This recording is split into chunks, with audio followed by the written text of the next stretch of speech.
Welcome to TIFF Live on the red carpet at Roy Thompson Hall. I'm Katie Rich. I'm the deputy editor of VanityFair.com. And I'm Mike Hogan, the digital director at Vanity Fair.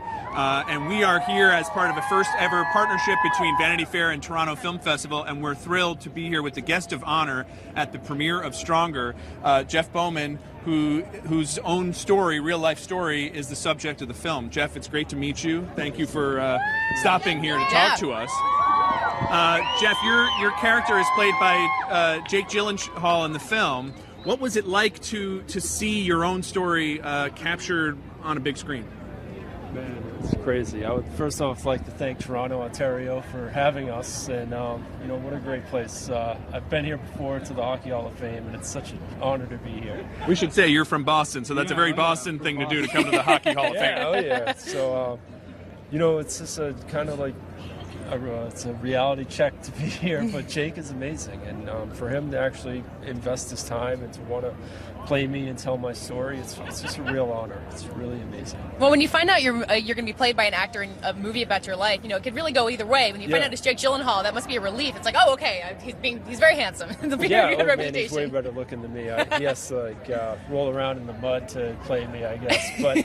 He's, you know, he's very talented. I'm a big fan of his. I've watched all his movies, even before I was a fan. I love Donnie Darko, October Sky, all those movies. I grew up watching his movies, so I was just really honored when he was playing me, and it was just like a dream. I'd never thought I would get this far. The film obviously captures traumatic events in your life. You were injured in the Boston bombing in 2013. What's that like, just seeing that all unfold on a screen? Oh, man, it's... you know, the way that David Gordon Green, you know, sequenced the movie, he made it about the people around me and my caretakers, and not about the bombing itself, which was, you know, really amazing to see, and just it captured everybody around me. And that's what it's all about. When you're going through something hard and something like that, it's about the people around you that bring you through and get you to the point that you need to be and to be stronger. So that's what I love. Well, and we know people from Boston can be very protective over their cities. So where was the nervousness about that and making sure that they got Boston right in this? Well, it's you know, I think David Gordon Green took that under his wing and made it that was one of his objectives going into the movie, was to use very local things, to film local, to use local crews, to get local actors like Lenny Clark that played my uncle. That's David Gordon Green's objective, and also the film, like Todd Lieberman, David Hoberman, they all wanted it to be local. And Boston has so much character, just like Toronto, and just like everywhere else in the world. Every place has their own character. I think we captured it very well. Now we hear that you and Jake have become buddies. Yeah. I just want to know, like, can Jake hang in Boston, like at a Boston bar? How does he fare with the guys, with locals? Yeah, Jake can hang anywhere. Oh yeah, Jake's a very cool dude, and he can make fun of you, and he can take it too. So he's a real good dude. He's a good person, and he's not, you know, he tells you how it is. So I needed that. And didn't he throw out the first pitch at a Red Sox game with your daughter, right? My daughter, yeah. I want him actually. What happens on it was Patriots Day, so my wife Erin was running the marathon and she got completed that year, which was 2016 or 15. But yeah, so I have my daughter. I was watching my daughter, and I was like, yeah, I'm gonna take her with me to Fenway. And Jake was like, yeah, I'll carry her. And so that's how it happened. And you know, he's just helping out. Were you jealous of your daughter getting this once-in-a-lifetime experience? And like, I'm sure she didn't really get it. Yeah, you know, that's tough. She's gonna look back when she's like 10 and be like, hey, can we do that now? Yeah, can I do it now? And I'll be like, I'll have to call people. And be like, Who won the game, by the way? That game, I'm trying to think who they played. I can't remember who they played. I've been to a couple games. You think the Yankees are going to catch them this year? I just have to ask. Are you kidding me? This is not going to turn into a baseball red carpet. Sorry, but that's my own interest. I would do that. I want to go over to the Sky Dome and check it out. I've never been. Oh yeah, you got to do that. You have to do that. You got to see that retractable roof. Well, enjoy this evening that's in your honor, and thank you for talking to us tonight. Congratulations on the movie. Okay. Thanks a lot. Well, we're coming up? Yeah, we're going to head on up.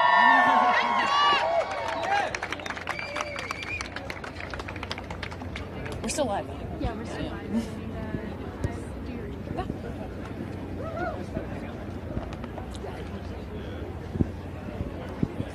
Well, it's night 2 of the festival, and we are very excited to be here, as we just said, for Stronger, one of the most hotly anticipated films of the Toronto Film Festival, directed by David Gordon Green, starring Jake Gyllenhaal, Tatiana Maslany, Miranda Richardson. What else do we need to know? I mean, we just got to talk to the guest of honor, right, to kick this thing off, so that's kind of an exciting way to start it. I mean, it's based on this really incredible true story from the Boston bombing, where you have this guy who was waiting at the finish line of the bombing and kind of witnessed the bombing happen and saw all the guys and helped the police find him. So it's about this, the Boston bombing, which is an incredibly major event, but from this really personal point of view, and the way it's a story about recovery, and it's a love story, and it's also a story about Boston, where I think a lot of people from Boston are probably going to find a lot in this that they feels really familiar. Well, it's an ongoing thing of like Hollywood trying to get Boston right. Can they get it right? Oh, Can they not?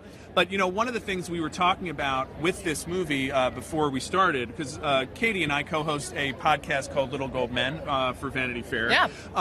And we talk a lot about the Oscars, and Toronto is exciting in part because it's a kickoff of award season, which is our sort of like Super Bowl World Series. It's our 6-month Super Bowl. 6-month Super Bowl. It goes on for a long time. But this film, because it's a film about real people, that is one reason that it really makes it kind of special interest for the Oscars, especially in Best Actor. There's a lot of people who have won Best Actor for playing a real person versus a made-up character. It's something that Oscar voters like about that. We were going back over this list before the thing started, and like you think about like Eddie Redmayne, who won Best Actor for playing Stephen Hawking, who had obviously an incredible physical challenge. You have Daniel Day-Lewis, who really transformed himself into Abraham Lincoln. I mean, and then also for My Left Foot, he's done it twice. A lot of physical transformations. So I think something that we keep hearing about Jake Gyllenhaal's role in this is it took a lot of like really physical experience to kind of play someone who's going through this rehabilitation experience.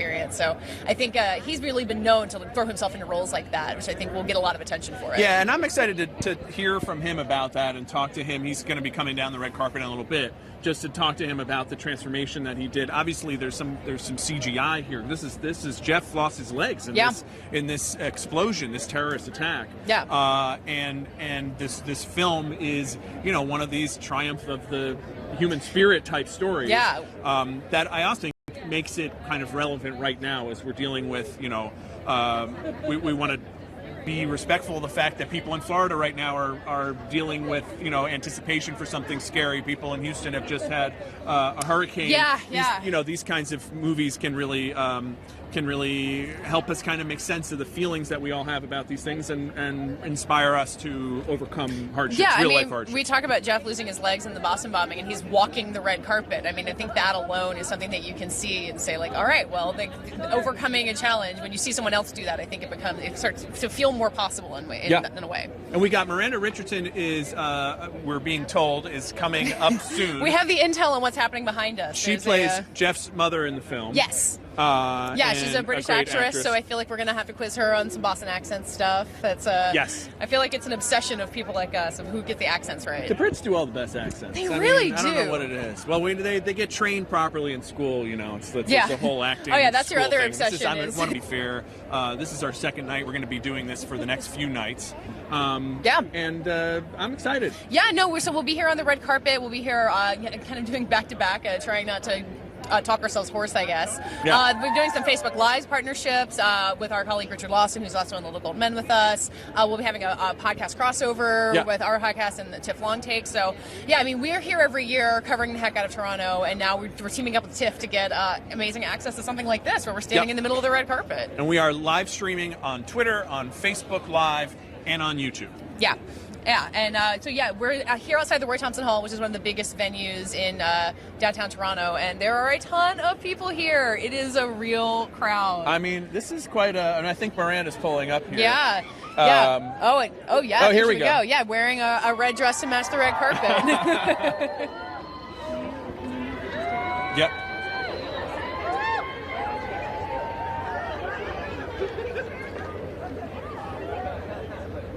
It's a great-looking crowd here, and none of these people voted for Trump, which makes me feel very comfortable. It's like being in New York. We're Americans. They let us in here, so you never know how many rogue Americans might be hidden in the crowd. I want to stay. I want a Canadian to adopt me. I'm going to ask Tatiana later. I've been spending my my loonies and toonies and my money with the Queen on it, and there's something very soothing about it. It's like like I found myself in a season of The Crown somehow. Yeah, the crowds here in Toronto, I feel like, are especially fantastic. I mean, all film festivals have great crowds. People really travel a long way to be at these things. Like, they're really passionate about it. But I feel like maybe because Toronto's such a big city, it just draws everybody in from the city. They all want to be part of it. Yeah, and it's a great, easy place to get around.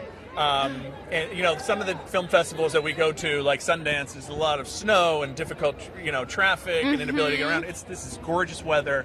It's an easy town to get around. Everybody's nice. They're good looking and nice. It's a strange combination I'm not familiar with. I've always said that you leave places. New York and it's summer and it's hot and disgusting, and then you land in Toronto. It's an hour-long flight, and you're like, oh, the season changed. Yes, and it's beautiful.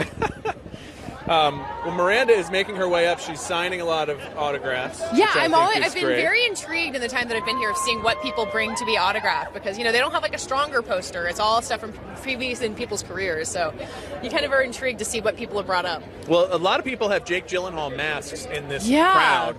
And I asked a group over here if they had Jake Gyllenhaal masks, and they said, no, this is Team Tatiana over here. I think Team Jake. Okay, all right.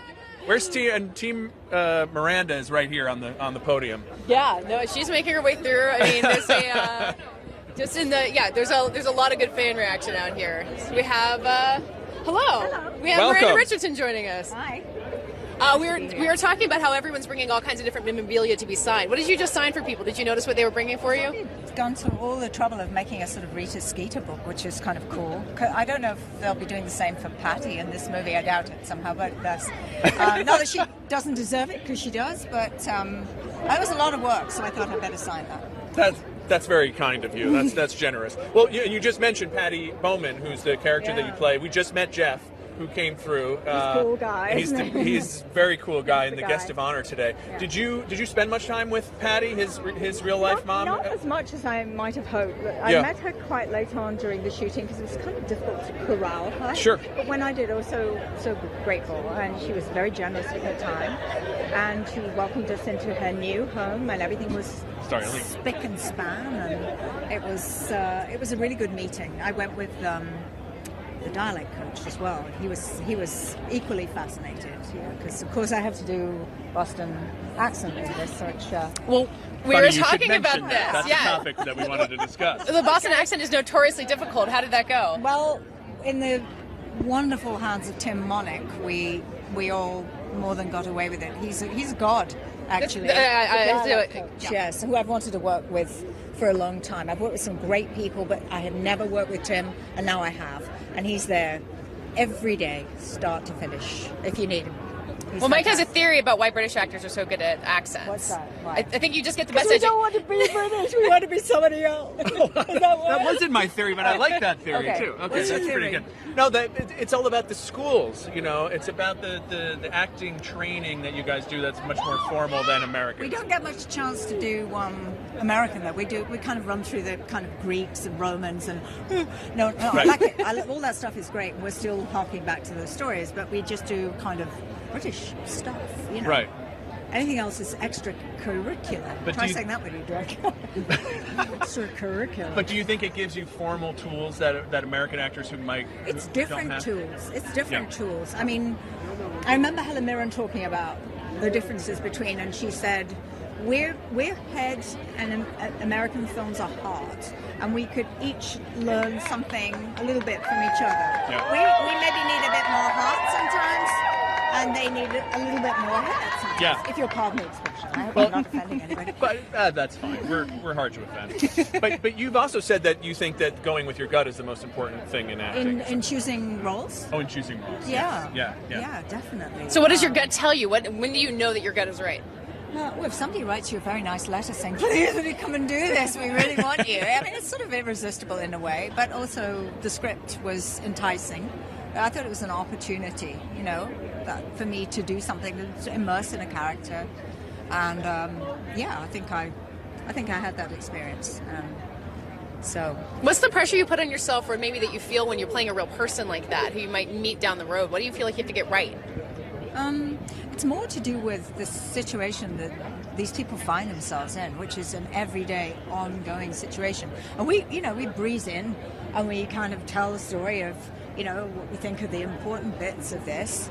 And then they're left and they have to carry on. So you have to kind of honor that. And what's so wonderful is that Jeff can be part of this process, and he's been in there from the get-go, and and the family have seen the movie, and I think they give it their blessing. You know, they trusted us, so it's not to abuse the trust, I guess. Yeah. So we have a question coming in from Twitter, which is, I just dropped all my cards, but we have a question from Twitter. They want to know the moment that you decided you wanted to be part of this project. I don't know what the page number was, but it was it was kind of to do with the description. There was a freshness on the page there, and I thought there's enough space between things for me to get in there and find stuff. So I don't know the page number. Let's say 28. That sounds good to me. So page 28, shall we say? People like nice specific numbers. Yeah. I'm going to say page 28. That was good. I don't know. It probably is not the same page 28 as when we first started looking at the project. It changed and shifted, and John Pollono shifted with us, and it was all good. So. Does that happen a lot on independent films like that, where, you know, what you sign on for is kind of a collaboration? Much more so than in Britain. We tend to not trust, obey the script a bit more. You know, the writer is more, I won't say sacred, but it tends to be that you've got a pretty much finished project, and it's not the same here. No. In the United States. Well, we want to congratulate you on the movie and for being here, and it seems like it's going to be a great night. Thank you for joining us up here. Thank you so much. Thank you. Thank you. Nice. All right. And now I need some help. Oh. Okay. It is windy out here, and we have stairs that everybody has to climb up and down. So wind and stairs are just two of the obstacles that people have to face as they come down the I red do carpet. hope we don't injure anybody over the course of this night. Maybe that's a goal we can set. I am wondering, you know, where is the Harry Potter fandom most extreme? Obviously, it's worldwide. Oh, like in the world? Yeah, like is there a country? Clearly, it's here. It's gotta be England, right? I don't know. It might be America. It might be Canada. Yeah, I really no. don't know. I mean, I feel like, you know, the joke was that every British actor was eventually in the Harry Potter movies, and it was kind of true. But you know, you have someone like Miranda Richardson who's had this long career, but you know that someone's going to have a Rita Skeeter thing for her at everything that she does. And yes. You know, what more can you ask for as an actor to have an iconic role like that people always talk about? Well, and it seems like she has a good sense of humor, but it's not like Alec Guinness, who resented being known for Star Wars. You know, why haven't you seen any of my proper films? You know, that's like. We're allowed to talk about Alec Guinness because he's no longer with us. He's that's right. Walk up on the red carpet. Not going to turn us down for a cover. Yeah. All right, so let's talk about just the experience of being at TIFF. So you just got here last night, but you've been to this festival a million times. I mean, why is TIFF for us the kind of thing that we have to come to every year? We want to just cover more and more of. Like, what is it that brings us back every year? Poutine is the answer. Poutine is the main answer. I haven't had any yet. Well, we were talking about it before. Toronto is easy to get around, which is helpful, right? And it's just like a pleasant environment. But the main thing is that this is the kickoff for prestige movie season. Yeah. If we don't want to just make it as crass as about awards, like it's not. Sundance is amazing, but you're going there to watch a lot of movies, some of which you know are going to be, like challenging and maybe not that successful. Yeah, or maybe never come out or come out 2 years later. Yeah. These movies are pretty much gonna come out and be big, or some of them will and won't actually succeed at what they're trying to do, but they're all trying to become a big film, get into an awards race, or otherwise like reach an audience, a sizable audience. Yeah. And it's an interesting time right now for Hollywood. We're coming off of a very real bad summer. Bad box office summer. Yeah. The television has obviously in some ways eclipsed film right now, and so, or at least it's challenging it. I mean, I think we're in the middle of a film festival, you kind of realize how healthy the film industry still is. Sure. Yeah, and I don't want to be dark. Wow. Oh, I believe that's Mr. Jake Gyllenhaal is that's behind Jake us. Gyllenhaal. Can you tell that the decibel level here just like rose 10 decibels? I guess. He looks good too. Yeah. I mean, I think when the biggest movie star has walked onto the carpet because you just hear the shrieks. Right. But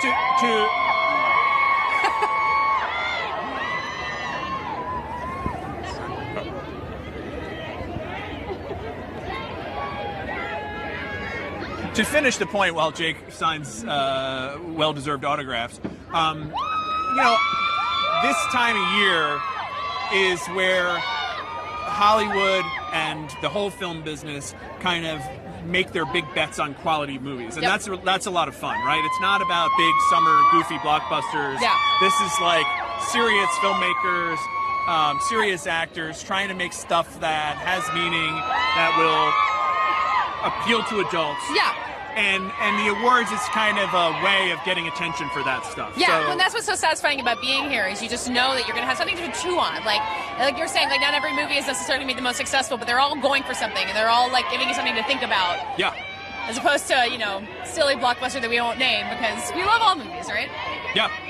Okay, and David Gordon Green is Oh also yeah, here arrived. he comes. I see David Gordon Green. So we've got a good crew. Yeah. Jake Gyllenhaal is posing for selfies like a true champion. It's a lot of noise. I feel like I can really hear myself. Yeah.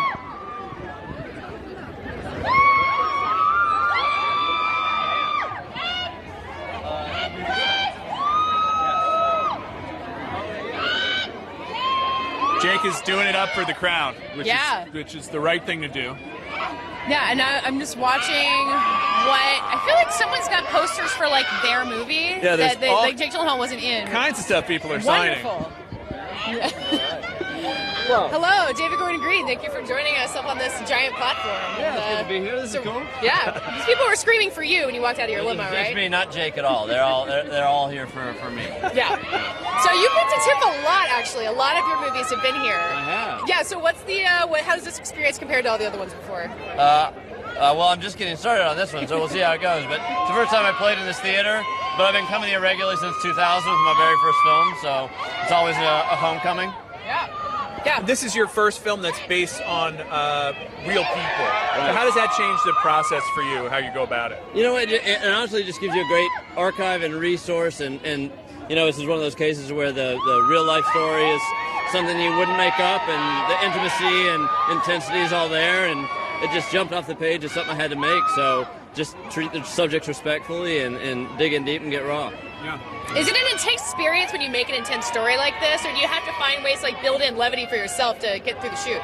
Well, with this one it was, because it was emotional, and every day you're with people that are sharing their stories, sharing part of their lives, they're opening their doors, letting you in their homes, and into some very complicated psychologies and rehabilitation and things like that. So it was beautiful. It was like a very, you know, for me it was a very cathartic filmmaking experience, and I'll never forget it. Are you going to line up another like Pineapple Express type movie just to kind of cool off after this one? I do that as a palate cleanser. Yeah, I'm about to do a horror film just for fun. Oh, yeah. Great. Perfect. What's the horror awesome. film? It's a reboot of the Halloween franchise. Oh. Yeah. I feel like I should have known about that. That's Me and exciting. Michael Myers are about to party. So. Wow, that's cool. That'll be fun. Well, there's some Jake Gyllenhaal masks you can use as inspiration if you want. Yeah. So we want to congratulate you on the night. Thank you for joining us up here on the platform, and go enjoy your premiere. Thanks a lot. I'm excited. Thanks. All right. Thanks, David. See ya. It is legitimately hard to hear myself. Yeah. Well, there's got Nightcrawler posters here. Oh yeah. Oh, that's a people good got all Nightcrawler kinds poster, of stuff actually. all kinds of swag for Jake. And here comes Jake Gyllenhaal. Hey, Jake. I'm walking up. How you doing? I'm not interrupting Oh you. no! Oh, We're no, just we're glad killing you're here. time till you show up. Okay. Some of these people said they're Team Tatiana, but don't worry about it. It's fine. There's a big team, Tatiana. It's good. But then a few other people were like, "No, we're Team Jake. Get it? Oh, right. Yeah. I got the wrong movie. You guys can duke it out after. They're not sides in this movie. So we spoke to the guy that you play in this movie. Right? He was the first person on the carpet, and we heard you guys got really had a bond going on, which I think has to happen when you're playing a real person. But tell me about how you guys built that relationship. Well, for me, I think for both of us, it probably was built out of initially a sense of intimidation. I mean, I was like, I was really intimidated by not by him necessarily, but his whole story and playing the character. You know, it was like everything I did after meeting Jeff and thinking about trying to put his story on the screen felt fraudulent. I've never once in a performance felt like I couldn't get as close or anywhere near, what the real character went through, what the person went through. And so for me, it was just a constant journey of trying to push myself as far as I could to get even 100 miles away from what he went through. Can you talk about that? Because you're known for the prep you put in and the stuff you do with even just physically to get into a role. Can you tell us a little bit about how you transformed for this? Well, really with this, I just spent a lot of time with Jeff, and I learned a lot about the people in his life and about who he was from them. And there's a lot of incredible work done by John Pollono, screenwriter of this movie. He spent tons of time with the family and with Jeff, getting to know all the ins and outs and all the idiosyncrasies of their personalities. And there definitely are many. And I think that's a later question. We're coming back. Yeah, and I think for me, it's just about time. I always say that I need a long runway. I'm not somebody who can kind of just show up and deliver. I'm all about preparation, not because of any other reason besides the fact that I really need it. And I think also it has to be in your bones. You have to be able to listen to the other person in the scene, and in order to do that, you just have to be able to stop thinking about what you're doing, and that just takes time, and it takes preparation and rehearsal. Yeah. Well, we're really excited to see the film. Thank you so much for stopping by to talk to us. Thank you, guys. Thanks for having me up on your red pedestal. I really appreciate it. I'm going to have to go down now. Join us anytime. Yeah, you're welcome back anytime. Thank you so much. It's making me a little afraid of heights up here, so I should get back down. Please watch your step on the way down. All right, okay. Wow. It's so loud. I think they like him. I really am always amazed by the poise of the people who walk on these red carpets with so many people screaming their names, and they just kind of go and they sign autographs, and they're very nice, and I feel like I would hide. I don't know what I would do. It's very similar to what happens to me when I walk to work in the morning. I know. It's just I get a lot of that type of attention. Yeah, you walk in the Conde Nast headquarters. You learn to tune it out. It's not really a big deal. You can really give Jake some advice on poise, I think, in the spotlight. Although we do not have the sun on us, so it does feel like we're in a literal spotlight all of a sudden. But I love what he said about just how respecting the experience of this character, of Jeff, and taking the time to really try to get into what he experienced and not rush it. And it's not really about the physical thing; it's about just really respecting his life. I think that's important, and I think that for Hollywood, that's what you want to see people do, not just come in and exploit somebody and turn their story into, a product. Yeah, and you think, I hear that we have Tatiana Maslany, I think, arriving behind us in this large SUV. But you think about, there's the screams. Oh, there she is. Yeah, Canada's favorite daughter, I believe, at least today. But you think about being someone like Jeff Bauman, and you find out there's going to be a movie made of your life, and you want someone who's like Jake Gyllenhaal in Nightcrawler. You want someone who can commit themselves to a role like that to then turn themselves into you. Because otherwise, like you're saying, you could just kind of clock in and clock out. And you hear about things where a real person really objects to the way they were depicted in a movie. And with a story like this, you don't want Those that are my to happen. favorite stories, by the way, but I'm glad it didn't happen here. But in other cases, it amuses me. Oh, yeah, no, people suing someone for how they were depicted. And, we'll see it when the Trump movies start getting made. I'm sure there will be lots of those threatened lawsuits. There might be one threatened against me now just for making a joke. Jake's got quite a fan base here. There's no question about it. Yeah, he's he and Jeff Bauman are now meeting on the end of the red carpet, and I can't even. It's funny. It's so funny. You see these people kind of meet each other on the red carpet or on the stage before the Q&A, and they always hug as if they haven't seen each other. But they've been together all day. And they're going to be together if they're lucky for the next 6 months. Exactly. Day in and day out. Oh God, yeah. We were talking about that before this festival started. You start with your movie here, it goes well, and you play to other festivals, and then you wind up at the Golden Globes and at the Oscars, and by the end of it, I just can't even imagine how little they want to talk to of other worlds. One of my favorite quotes by someone who'd been through award season is, what if someone invited you to a party? You'd say yes. What if someone invited you to get on a roller coaster? Sure, that sounds good. Yeah. It's what if I told you couldn't get off the roller coaster for 6 full months? And they're like, that sounds hellish. And then at the end of the roller coaster, you just want to get back on again. That's the ultimate irony of the whole thing. Well, this is maybe a similar thing, but there was this great profile of Jenji Kohan, the creator of Orange is the New Black in the New York a little while ago, and she said being a TV showrunner is like a pie eating contest where the prize is more pie. If you're really good at making television, you just get to have to keep cramming it down your throat. And now we have Tatiana Maslany joining us. Welcome to our platform, our pedestal. Well, we've been saying that you are probably Canada's favorite daughter, at least based on the people around here. Favorite daughter. What do you mean? What do you mean? I don't know. They're just so many.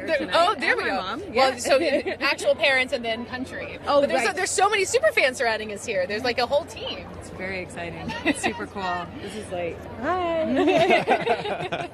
So we've been talking to so many people about the film and about the importance of kind of getting into these real people's lives. So what was that process for you? How do you kind of get into playing someone who isn't just real, but right there and alive? Yeah, I mean, Erin, who I play in the film, she was so awesome about involving me in her life and including me and giving me kind of insight into her perspective on everything and just the complexity of that relationship and that dynamic. So it was incredible, and running was a big part of it for me. She's an incredible runner, super athlete, and so kind of keying into that and training in that way was helpful in sort of getting into her feet.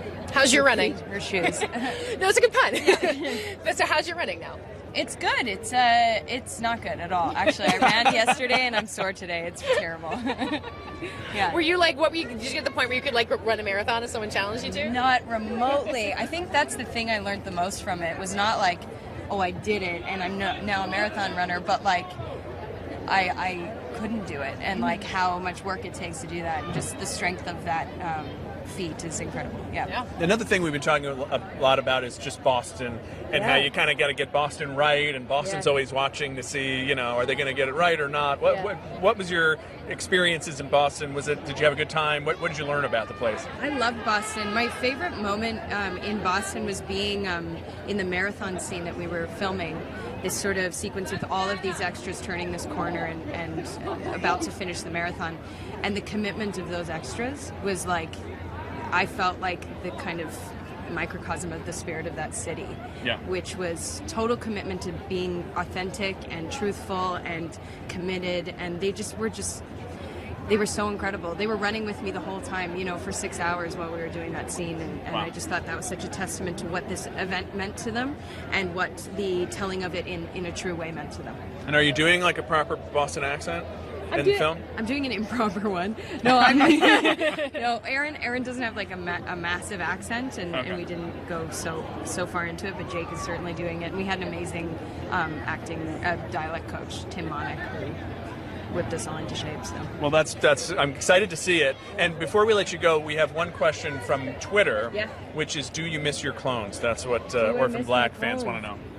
I don't know. Yeah, I guess so. But I guess they miss your clothes. Yeah, no, I feel like I've said goodbye. I've said quite a few goodbyes at this point, so I'm trying not to always be sad about missing that show and sort of move on to the next thing. Yeah. Well, you moved on pretty well, judging from the circumstances here. So congratulations, and we're excited to see it. Thanks so much. Thank you. Thank you. And watch your step, please. Yep, there you go. We have that. Oh, and there they go. All right.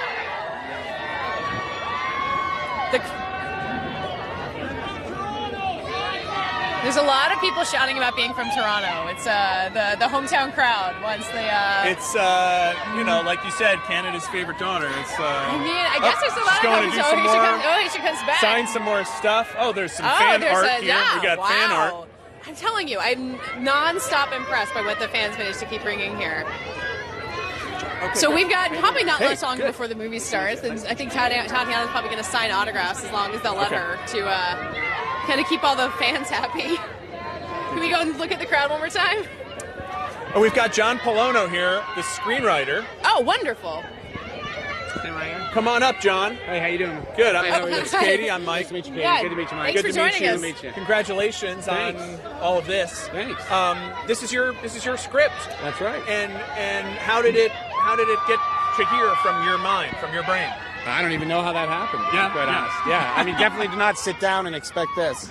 Yeah. Is there a breakthrough moment where you went from, hey, I'm doing this project, I'm interested in it, to like, wow, Jake Gyllenhaal's going to do it with Tatiana? Yeah, I mean, the script was written, we had sat with it a long time before Jake came on. I mean, we threw his name around as like, God, it'd be awesome to get a guy like that. Yeah. But, I mean, I didn't really picture anyone. I just kind of created the character about Jeff. Yeah. But yeah, I mean, you get so lucky with a guy like that. And you really see how having someone like Jake attached to a project, how it just elevates it and it gets so much more momentum. Makes so it yeah, I happen. was blessed, yeah. And someone like him who's just so, smart and creative. And seems like very committed to doing justice to Jeff's story, which obviously is something that you had to do too. I mean, can you talk about the process of working with Jeff to make sure that this was accurate? Yeah, I mean, Jeff is like, I grew up about 20 minutes away from where Jeff grew up, so like I got it. And it's not like that area of the country were not like open books, you know. So it was a little bit pulling teeth with him and talking to everybody else. But I got Jeff. I mean, I get him. And but yeah, for sure, you know, you fall in love with all the real people, and you feel a shitload of. Oh, I can't swear, right? No, I think you can swear. It's the internet. Okay, sure.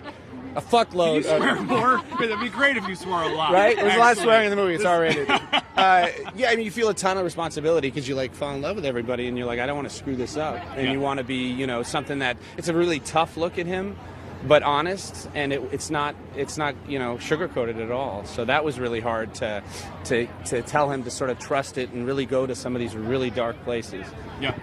And you know, he didn't really know that the movie was going to go as dark as it was, because I really did my journalistic work, and you know, there was a lot of stuff that I was like, damn, I didn't know idea that was going to end up there. And I mean, the good news is he's really emerged in this beautiful, inspiring way, thank God. So we had an ending, which endings are hard to write, so good thing. Yeah, it's nice when they just happen. Yeah, when it just works out. So one of the questions we've gotten from Twitter is just, what are you looking forward to people being able to see about this? Like, what will it feel like when this is out in the world, and what are you excited for people to see in your movie? Yeah, I mean, look, I feel like we all really need stories like this right now. I know I do, and I'm really excited to see, because he's not a superhero, he's like a regular guy, and you know what, he's like the rest of us, you know. Someone had said it early on, is like, you know, the bombing happens and he was there, but he could have been any of us, you know, and that's very much a story about like an everyman who has to find this within him. He's not a superhero, and I think people hopefully just find that the inspiration of you know, man, seeing a guy like that and what he overcame, and his family. I mean, you know, they're a family. It's like my family. It's like they're not expecting this, they're not cut out for this, and they're just all doing their best, and that's the struggle of the movie. The sort of what he has to overcome is just no one's prepared for it, and it's bullshit if people are ready for this kind of thing. Yeah.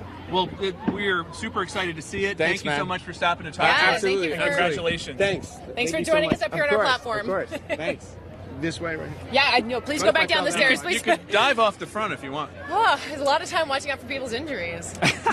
This thing is a menace, and I can't believe it even was allowed. Sorry, I'm just joking. Well, People we're in having Toronto are fun, taking very good care of us. and I think I don't know. It seems like it's time for the movie to start, right? Yeah. So I think we can go watch the movie. Yeah. So thanks everyone for joining us, and hopefully y'all enjoy Stronger when it comes out in theaters. We'll see you in a few hours. Yeah, we'll be back.